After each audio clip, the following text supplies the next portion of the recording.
और वो सेक्शन 3, 5, 7 और 9 जिसका डिफिनीशन प्रिंसिपल एक्ट में दिया गया है, उसमें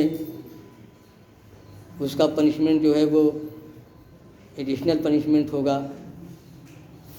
जैसे मैं पढ़ ही देता हूँ, whoever using a child or children for pornographic purpose under subsection 1 commits an offence referred in section 3 or 5 or 7 or 9 by directed participating in such pornography act shall be punished for the said offence also under section 4, 6, 8 and 10 respectively, in addition to the punishment provided in subsection 1। ये कितना गंभीर है, जबकि मतलब इसको हम लोग देखते हैं कभी कभी व्हाट्सएप पर और कहाँ कहाँ मिल जाता है। इसी तरह से सेक्शन 5 को भी 15 को भी अमेंड किया गया है। सेक्शन 15 को वो है punishment for storage of pornography material involving child. ऐसा मटेरियल जो पोर्नोग्राफी के लिए, चाइल्ड से रिलेटेड पोर्नोग्राफी के लिए लोग रखते हैं, उसका भी पनिशमेंट इन्हांस किया गया है। पहले था एक्सटेंड टू 3 ईयर, अब ये बढ़ा करके हो गया है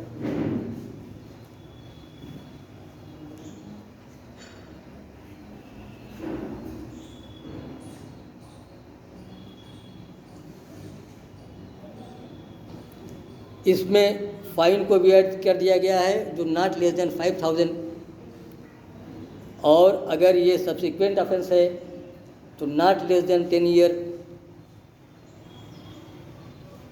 इसी तरह से अगर कोई स्टोर करता है या पजेस करता है, यानी कि अपने पास रखता है या जमा करता है, तो उसका भी पनिशमेंट हो गया है एक 3 year, extended to 3 year, fine या दोनों। उसी तरह से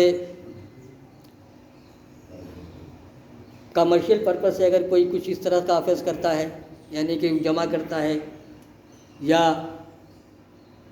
उसे अपने कब्ज़े में रखता है, तो वो 5 साल तक की सज़ा होगी या फाइन या दोनों, और सब्सिक्वेंट ऑफेंस के लिए नॉट लेस देन 5 ईयर्स।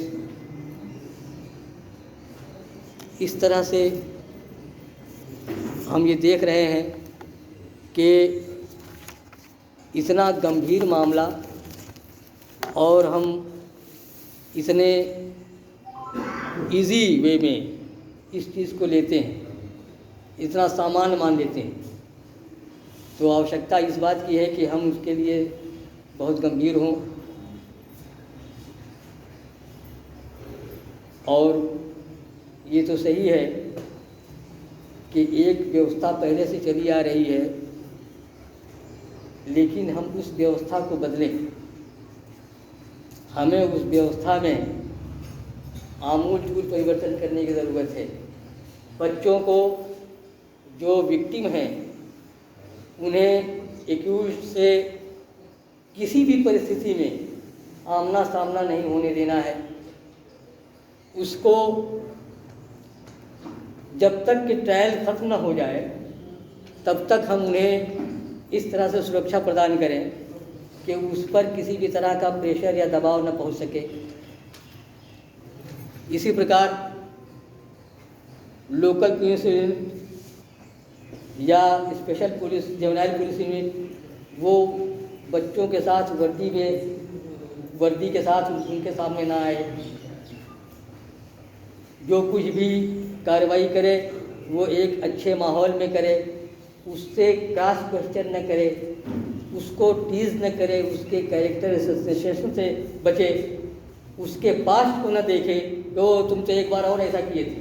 अक्सर ये सुनने में आता कि कोई बच्ची है 15-16 साल की या 13-14 साल की, मान लिया वो किसी वक्त किसी के साथ चली गई या खुद चली गई या गुस्से से चली गई, बाद में फिर उसको उसी के साथ वैसा ही ऑफेंस होता है तो उसका उदाहरण दिया जाता है, ये प्राइवेट किया गया है कि नहीं, आप ऐसा नहीं कर सकते, आप उसके प्रीवियस कंडक्ट को यहाँ चैलेंज नहीं कर सकते क्योंकि वो बच्चा है। तो उससे भी हमें प्रोटेक्ट करना है। हमें हर उन चीज़ों से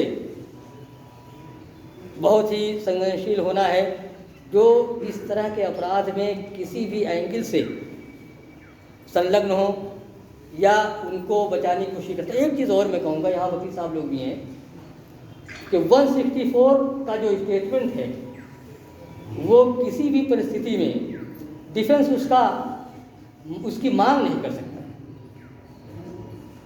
इवन के 207 में भी उसको नहीं दिया जाना है। और मैं मजिस्ट्रेट साहब लोगों से ये ज़रूर कहना चाहूँगा कि एकदम कोई ज़रूरी नहीं है कि साहित्यिक भाषा में उसका स्टेटमेंट रिकॉर्ड हो, उसे उसी की भाषा में रिकॉर्ड कीजिए, सील्ड कीजिए। सील्ड करने के बाद आप संबंधित कोर्ट को आप भेजें, जिस भी कोर्ट में, और अगर वो पोक्सो से रिलेटेड है तो और सेंसिटिव है। इसलिए आप लोग जो है, जो लोग रिकॉर्ड करें वो इस बात का ध्यान रखें, आईओ को आप अपने हाथ से न दें, कोर्ट में भेज दें, कोर्ट से वो लेगा, क्योंकि उसको ये अंडरटेकिंग देनी होगी कि वो उसे किसी भी रूप में पब्लिश नहीं करेगा या किसी को डिस्ट्रीब्यूट नहीं करेगा। एक चीज़ और है सीएम साहब, आप ज़रा सा ज़रूर इस बात का ध्यान दें कि सभी ऑफिसर से कह दें कि वो उसको एग्जामिनेशन जो 164 में स्टेटमेंट रिकॉर्ड करें वो करें। आप मैडम, एक चीज़ देखने को मिला है कि 164 का स्टेटमेंट आईओज़ के डायरी में सीधे सीधे उतार देते हैं, फिर मजिस्ट्रेट साहब सील करके भेजते हैं, उसका क्या फ़ायदा है। वो ये लिखें, ये ज़रूर लिखें, क्योंकि उसकी एक कॉपी उनके पास होती है, वो ये ज़रूर लिखें कि समर्थन किया है या नहीं किया। 164 का बयान कराया गया कोर्ट में जिसमें उसने समर्थन किया है, या ब्रीफ लिख दें कि फला फला घटना का समर्थन किया है, बस। ज़रूरी नहीं है कि पूरा स्टेटमेंट उसको रिकॉर्ड कर लें। अब आप लोगों को अगर कुछ पूछना है तो कोई किसी तरह की कोई क्वेरी है तो काइंडली, मैं भी बहुत ज़्यादा विद्वान नहीं हूँ, लेकिन अगर कोई क्वेरी, चाहे आप हों चाहे सीएस साहब, एक मिनट, सीएस साहब आ गए क्या? चले गए? हाँ पूछिए। सर, एक एस्पेक्ट है कि additions of POCSO offence during investigation या इन्वेस्टिगेशन कंप्लीट होने के बाद कोर्ट को लगता है, जुडिशियल मजिस्ट्रेट को लगता है कि इसमें पॉस्को बनता है लेकिन आईओ ने नहीं जोड़ा है। हाँ, what step the magistrate has taken? तो ये तो आप जानते ही हैं वकील को, क्या नाम है आपका? मजिस्ट्रेट, अरे क्या, अरे आपका क्या शुभ नाम है? सर, मैं संतोष कुमार सर। हाँ, तो एसीएम साहब ऐसा है कि देखिए, ये तो बहुत पहले से चला आ रहा है कि पुलिस रिपोर्ट से आप 173 की रिपोर्ट से आप बाउंड नहीं हैं। आप मटेरियल क्या देखते हैं? अगर आपको इस तरह के मटेरियल मिलता है कि कोई ऑफेंस इस तरह का बन रहा है, तो आप अपनी फाइंडिंग दे करके आप भेज दें, इसमें कहीं कोई प्रॉब्लम नहीं है। आप जैसे ही आपको ये लगता है कि वो कोई ऑफेंस, सेक्सुअल ऑफेंस लेकिन होना चाहिए, सेक्सुअल ऑफेंस किसी माइनर गर्ल के साथ हुई है और उससे रिलेटेड उसका कोई डॉक्यूमेंट भी है या जो भी है जिससे आपको लगे कि वो माइनर है, तो जाहिर सी बात है वो सेक्सुअल ऑफेंस है, तो कोई ना कोई सेक्शन पोक्सो का अटैक करेगा, तो आप उसको भेज सकते हैं। बिल्कुल भेजिए, अपनी फाइंडिंग दे करके, और इसमें कहीं कोई गलती नहीं होगी। और कोई किसी को कोई प्रश्न पूछना हो, वर्चुअल वाले भी पूछ सकते हैं। हाँ, वर्चुअल वाले भी पूछ सकते हैं उनको, जैसे विक्टिम का जो रिकॉर्ड होगा वो उसके प्रेजेंस में होगा, उसका माँ बाप, हाँ, वो प्रेजेंस, मतलब जो 164 का बयान होगा वो पोक्सो का, खास तौर से पोक्सो की बात है, उसमें उसके माँ बाप या वो जिस पर भरोसा करती हो या करता हो उसकी प्रेजेंस में वो बयान हो। और ये आप लिख सकते हो कि at the time of regarding the mother father sister brother or relative is present, ये आप लिख सकते हैं। और क्योंकि ये मजिस्ट्रेट का बयान है, मजिस्ट्रेट जब लिखते हैं तो उनकी ये ड्यूटी होती है कि वो एश्योर हों कि वो किसी भी तरह से किसी भी एंगल से वो विक्टिम प्रेशराइज न रहे, उसको बल्कि अच्छा माहौल दें। इसीलिए एक अभी पिछले बार वीडियो कॉन्फ्रेंसिंग हुई थी, उसमें जस्टिस अश्विनी साहब ने ये स्पष्ट कहा था कि बेहतर हो कि उसका स्टेटमेंट चिल्ड्रेन चाइल्ड फ्रेंडली प्रोमाइसेस में हो। इसीलिए मैंने एक किया भी था, शायद मीना थी क्या, हाँ, तो खैर मुझे मालूम हुआ बाद में। तो आप लोगों को अगर इस तरह से हो तो बिल्कुल आप आए, क्योंकि ये प्रेशर है और डायरेक्शन भी है ऑनरेबल कोर्ट का कि आप उसे किस तरह का माहौल देते हैं, तो वो माहौल होना ज़रूरी है। और कोई आप लोग नए हैं भाई, पूछिए, आप लोगों को कुछ पूछना है या मैडम आपको कुछ पूछना हो आप पूछिए। आपको फिर जा करके अपने सबॉर्डिनेट्स को ये बताना होगा कि वो किस तरह से बिहेव करें अगर कोई विक्टिम माइनर है तो, और सेक्सुअल अफेंसेस से मैटर इससे रिलेटेड हो मैटर। हाँ बोलिए बिना तो इन्वेस्टिगेशन विक्टिम को थाना पर नहीं बुलाना, नहीं न तो भाई, इसीलिए मैंने पहले ही कहा कि उसे उसके घर पर या वो जहाँ महफूज महसूस करती है, जहाँ वो अपने आप को सुरक्षित महसूस करती है, वहाँ जाए और उसके कॉन्फिडेंस से, मतलब कभी कभी होता क्या है वो पूछते हैं, अरे तुम तो, मतलब एक ये होता है अरे तुमने तो तुम्हारे खराब थे से और मामला है ऐसा क्यों नहीं, ये सब नहीं करना, वो सब एकदम नहीं करना है। उसे एकदम ये समझना है कि जिस वक्त वो IPR हो उसे अपनी बेटी समझे, अपनी बहन समझे, नहीं तो इसका मकसद फिर हो जाता है, तो फिर वो जो इसका उद्देश्य है वो नहीं रह पाएगा। और आप लोगों की तरफ से कुछ, आप लोग तो पत्रकार हैं क्या है? अच्छा एसपी साहब नहीं आए सर, डीएसपी साहब बैठी हुई। नहीं नहीं, DSP साहब आप तो कुछ, आपको भी पुलिस ऑफिसर के जो भी आपने कुछ पूछा ही नहीं। जब जहाँ कठिनाई हो रही हो उसको लागू करने में, और वैसे भी जहाँ पर प्रॉब्लम हो मैं अवेलेबल रहूँगा, मुझसे आप कांटेक्ट कर सकती हैं। एसपी साहब नहीं है, जो भी उनके सबऑर्डिनेट सर हैं यहाँ पर बैठे हुए। ठीक है। पॉक्सो का सर नहीं सर, हम क्वेश्चन लेते हैं। पॉक्सो का सेक्शन 25, 24, 25, 26 वाले कोड के सब कहा, उसका recording statement of the victim का भी दिया हुआ। 24 स्पेशली है पुलिस के लिए सर, लेकिन जितना भी रिकॉर्ड सर आता है कोर्ट देखते होंगे रिकॉर्ड में कि आइदर फर्दिया एप्लीकेशन पर जो एफआईआर इशू होता है पॉक्सो का, जस्ट उसके बाद देखा जाएगा फर्दर स्टेटमेंट। जबकि एक्ट कहता है कि जहां वो रह रही है, जहां कभी कभी रहती होगी, वहां उसका स्टेटमेंट उसके यहाँ जाकर तरह से रिकॉर्ड किया जाए। और उसको इस बात का एहसास नहीं कि पुलिस ऑफिसर हम हैं, लेकिन जब भी विक्टिम आती है सर, कोर्ट को प्रोड्यूस होती है, साथ में पुलिस ऑफिसर रहते हैं, साथ में वर्दी लगी हुई रहती है सर। कभी ऐसा नहीं सर कि फर्ज बयान के बाद कुछ दिन 2 दिन के बाद उसका स्टेटमेंट रिकॉर्ड किया जाता है। एक्ट की जस्ट पीपी साहब, यही सब कमियों की वजह से नहीं, सुन लीजिए, इन्हीं सब कमियों की वजह से ये प्रोग्राम रखा गया है। वो तो मैंने ये कह दिया, मैंने ये कह दिया, ये जो फोरम है ये फोरम आलोचनाओं का नहीं है। कोई समस्या हो तो वो बताएं, वो तो हम बता रहे हैं। नहीं, इसमें और कोई समस्या हो, देखिए ये तो मैंने पहले ही बता दिया, आपने सुना भी, सभी ने सुना कि यहाँ SAPU जो है उसकी क्या ड्यूटी है, लोकल पुलिस की क्या ड्यूटी है। Eight the time of information उससे एक विक्टिम को किस तरह से उसका स्टेटमेंट लेना है, और उसके बाद ये तो मैं बता रहा। अब कमियां निकालना या आलोचनाएं, कमियां और आलोचनाएं न होती तो आज का ये प्रोग्राम ना होता।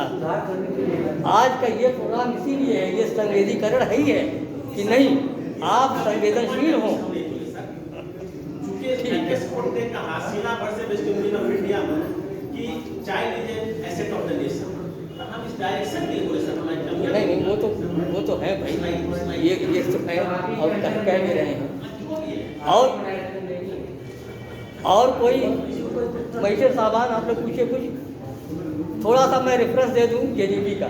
जैसा कि हमारे वन साहब ने भी बड़ी अच्छी बात कही कि जो 16 से 18 के बीच हीनियस क्राइम का ऑफेंसेस है, वो फिज़िकली और मेंटली ये जानता हो कि जो उसने किया है वो कितना घातक परिणाम उसका है। अगर वो अपने उसके परिणाम से, उसके रिजल्ट से है, तो हमारे जेमिनाई मजिस्ट्रेट साहब उसको, जेमिनाई मजिस्ट्रेट नहीं, प्रिंसिपल मजिस्ट्रेट, हाँ प्रिंसिपल मजिस्ट्रेट उसको जो है अपना ओपिनियन दे करके हमारे स्पेशल जज साहब के यहाँ भेज देंगे। अब ये वहाँ अपना उसका ट्रायल होगा। खैर मुझे लगता है कि मेरा समय कंप्लीट हो रहा है। मैं आप सभी लोगों को इतना वक्त सुनने के लिए, हाँ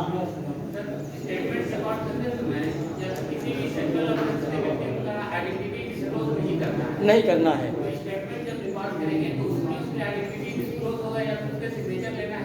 नहीं सिग्नेचर भी लेना है, उसका नाम भी लिखना है, क्योंकि 164 का जो बयान है वो कलमबंद बयान है।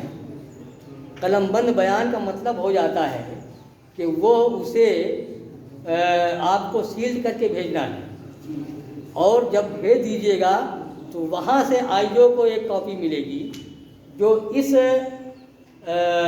अंडरटेकिंग के बाद कि वो इसे अपना किसी भी रूप में डिस्क्लोज नहीं करेगा। हाँ, मीडिया वगैरह जो है, मीडिया को इस पर रिपोर्टिंग नहीं करनी है, किसी भी प्रकार की रिपोर्टिंग नहीं करनी है। नाम पता बिल्कुल रहेगा, नाम पता नहीं रहेगा तो बाद में चैलेंज होगा साहब ये कौन है एक्स, हु इज एक्स। तो आप जब 164 का बयान लिखेंगे तो वो नाम पता, उसकी सारी घटनाओं को हूबहू उसी की भाषा में लिखेंगे। वो आप ये प्रिविलेज है, वो क्योंकि सील्ड होगा, वो किसी को नहीं मिलेगा। इवन के डिफेंस भी उसकी डिमांड नहीं कर सकता। डिफेंस को तभी मिलेगा जब कोर्ट को ये महसूस होता है कि नहीं उसको दिया जाए। 207 में भी उसे उस कॉपी को नहीं देना है। क्लियर कट है प्रोविज़न, देखना होगा कि कोई, मुझे याद नहीं आ रहा है वो कौन सा सेक्शन है, जिसमें 207 में भी उसको वो रिकॉर्ड नहीं देना है, वो मांग नहीं कर सकता। इट मीन्स कि जो भी आप लिखेंगे वो एकदम सीमित रहेगा, महदूद रहेगा, वो किसी तक पासान नहीं होगा। और ये टिल ट्रायल सिर्फ ऑफिसर कोर्ट देखेगी और वो टिल ट्रायल उसी तरह से सील रहेगा। ऑर्डर शीट में भी उसका नाम डिस्क्लोज नहीं करना। नो, ऑर्डर शीट में डिस्क्लोज कीजिएगा तो ऑर्डर शीट तो पब्लिक डॉक्यूमेंट हो गया। सर वही जो जनरली भी क्या है कि ऑर्डर शीट में सर नाम लिखा रहता है। क्यों नहीं, ऑर्डर शीट में अगर हमारे यहाँ से जाएगा तो बताइएगा। मैंने जब से मैं देख रहा हूँ, शायद गया था एक बार, मैंने नाम नहीं लिखा था शायद। क्यों मीना जी, मैंने जब भेजा था तो नाम नहीं लिखा था। तो ये नाम नहीं होना चाहिए, क्योंकि वो तो पब्लिक डॉक्यूमेंट हो गया, कोई भी उसका फोटो करा सकता है। सर आईओ जो देते हैं सर एप्लीकेशन, तो उसमें भी पूरा डिटेल डाल करके रखते हैं, तो वो तो भी तो पब्लिक लेकर देखेगा। वो यही सब सेनराइज किया गया है। आप थोड़ा सा इस सब पर ध्यान दीजिएगा। पूछिए। सर जैसे सर 164 के स्टेटमेंट में सर विक्टिम का नाम एड्रेस सब देंगे और सिग्नेचर भी देना है, लेकिन जो माइनर सर अगर सिग्नेचर करना नहीं जानता हो या जानती हो, थंब इम्प्रेशन लीजिए। हम इम्प्रेशन में या उनके गार्जियन का भी सिग्नेचर लिया जा सकता है। हाँ बिल्कुल लीजिए। और आपका जो पीसी हो या खुद आप उसको घेर करके उसका नाम लिख दीजिए। 164 एक सिक्योर डॉक्यूमेंट है। सर किसी केस में जो एफआईआर दर्ज हुआ है उसमें पॉक्सो का मैटर आईओ ने इंक्लूड नहीं किया है, but during 164 it comes that it is a matter of POCSO, then can that देखिए, without statement be given to the IO? Without conclusion of investigation आपको कोई विचार नहीं करनी है। कंक्लूजन हो जाए, चार्जशीट आ जाए, 173 की रिपोर्ट पर ही आपको डिपेंड होना है। 173 की रिपोर्ट आप पढ़िए, आपको लगता है कि इस तरह का मैटर बन रहा है तो आप अपनी ओपिनियन, जैसा कि एसीजन साहब ने पूछा था, affidavit was filed by the victim. Affidavit को आपको नहीं देखना है। मैंने बताया ना, at the time of before, मतलब at the time of investigation जो मटेरियल कलेक्ट करता है आईओ, आपको वहीं तक महदूद होनी।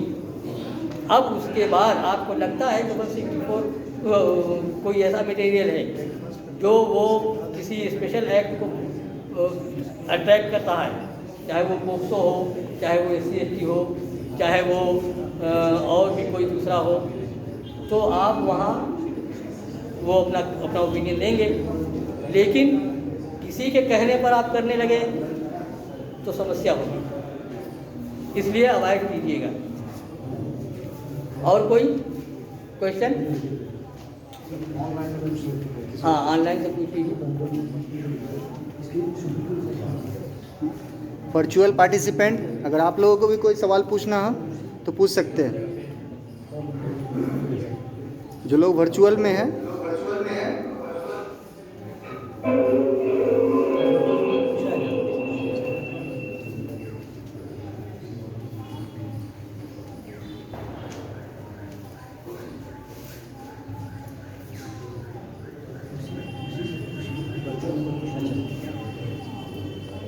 अगर कोई नहीं कोई पूछे। वर्चुअल पार्टिसिपेंट्स उनके मन में कोई शंका, आशंका, कोई सुझाव, कोई सलाह, कोई प्रश्न उठ रहा हो तो वो काइंडली पूछ लें बिना किसी हेजिटेशन के। इसमें कोई ऐसी बात नहीं है, हर आदमी कुछ न कुछ सीखता है। मैं भी सीख रहा हूँ, बाकी लोग भी सीख रहे हैं। अगर आप कुछ पूछना चाहें तो पूछ सकते हैं।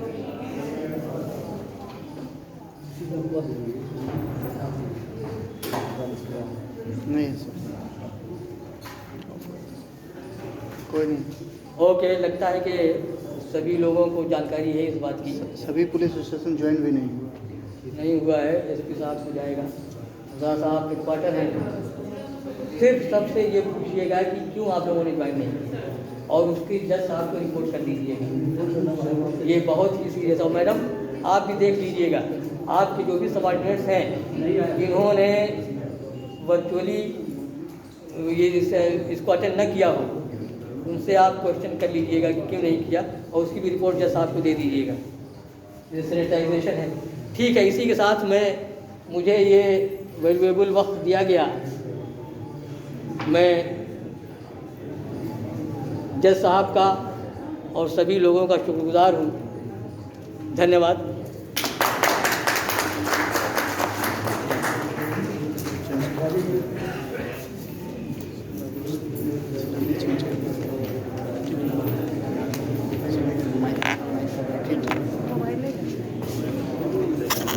इसको सेव करिए, दूसरा फाइल चलाना।